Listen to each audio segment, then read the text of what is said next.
Well, 2 weeks from now, we got to go back to Oxford, so I'm already starting to get prepared, so I'm not going to get too happy.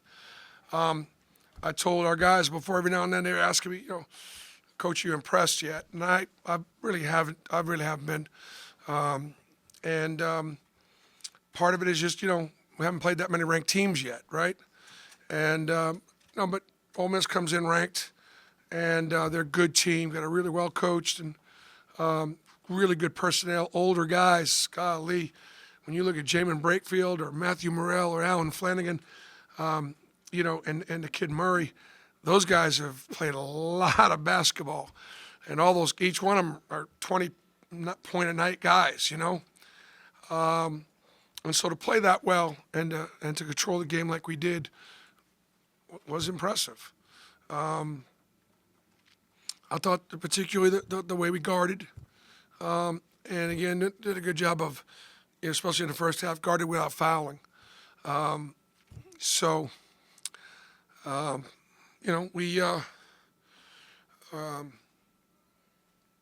I thought a great example of what I want this team to try to be like.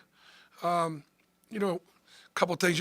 Ira Bowman helps me with the substitution, and Leo Berman got a rotation in there and was playing really well. In particular, the defensive end. He was physical.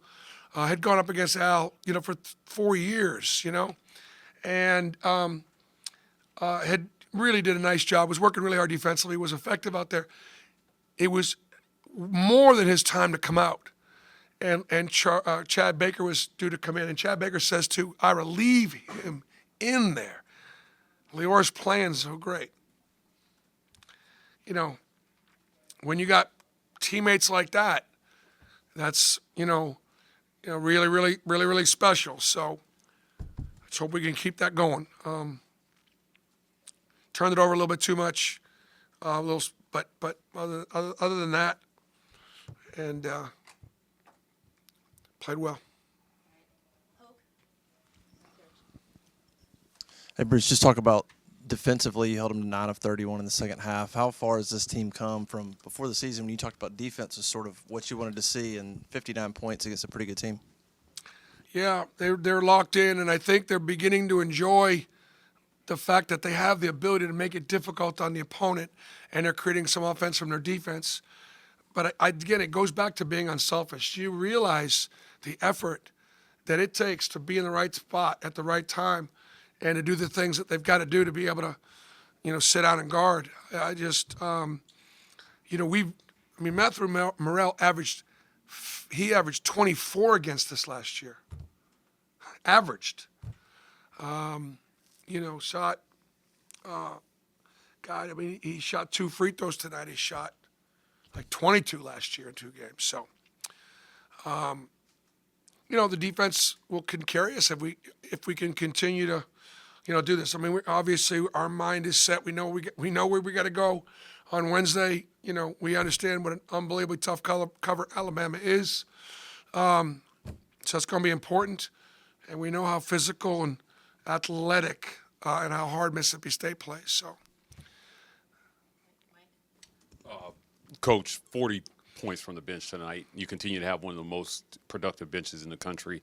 How have you been able to get so much production from that group and compared to previous years? Well, we've been saying all along that when we go to the bench, we don't drop off. And my question was, is it because our bench is that good or our starters aren't good enough? Because all summer and fall, it was even. I could start Aiden or Trey. I could start KD or Denver. I could start Chad Baker. He's my best 3-man. Chris Leor will tell you that. He's coming off the bench. Jalen has been terrific. But Chaney Johnson, did he not show you some freak tonight? There's some freaky stuff he's able to do out there, man. I tell you what. And I was happy for Chaney. I'm hard on Chaney. But boy, he works hard, and wow. And then Dylan and Janai, 2 really, really good centers that are both different but are both extremely impactful.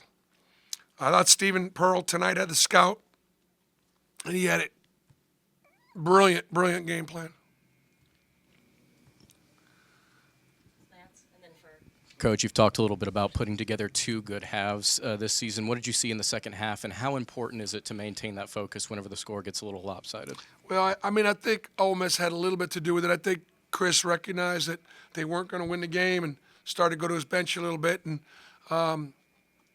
they know they got us in 2 weeks. So, it was 17, what was it, 17 at halftime? 19. And we were able to still manage to outplay them, in the second half a little bit. We play them in 2 weeks out there, man. They'll be happy that the score is 0-0. I mean, that's what happens when you get down like that. So, played well. PP, Dylan was in here just a second ago, and he said this is the closest team he's ever been on. Have you seen that from these guys, and how much does that make an impact on the floor in the games? It's everything. Their closeness, but we haven't had adversity either now. So, adversity can build character, but it will reveal it. And we haven't had much adversity. But to Dylan's point, when you've got Dylan Cardwell and Chris Moore, Trey Donaldson, Jalen Williams, K.D. Johnson, Leor Berman returning, and I can sell the families of all the recruits, and I could tell Denver's family and Aiden's family and Chaney's family and Chad Baker's family and AD's family, you're coming into a great locker room with great kids. And then when it actually works out that way, and they do get close. They appreciate Auburn, they appreciate the jungle, and appreciate Neville, and they appreciate the support.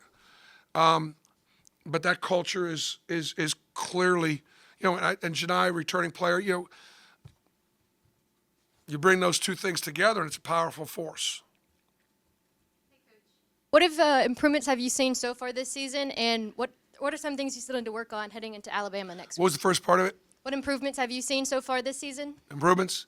Yeah. Oh, I mean, we've improved tremendously defensively. Our point guards have done a really good job of not turning it over, trying to do too much, and boy, they're pretty efficient. They understand the offense. They both want to do really well. They want to be coached. So we've improved on the defensive end. I think that can we play at the level as the competition increases? That's it. We'll as greater competition and athletes and size and physicality increase, will we continue to play at this level? We really don't have to play a whole lot better than we're playing well enough. Can we keep playing this well as the competition increases? Okay.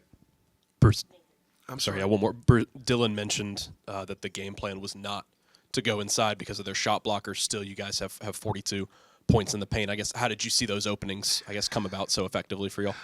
Well, the game plan wasn't to just post up, but through ball screen, we were able to get the ball inside.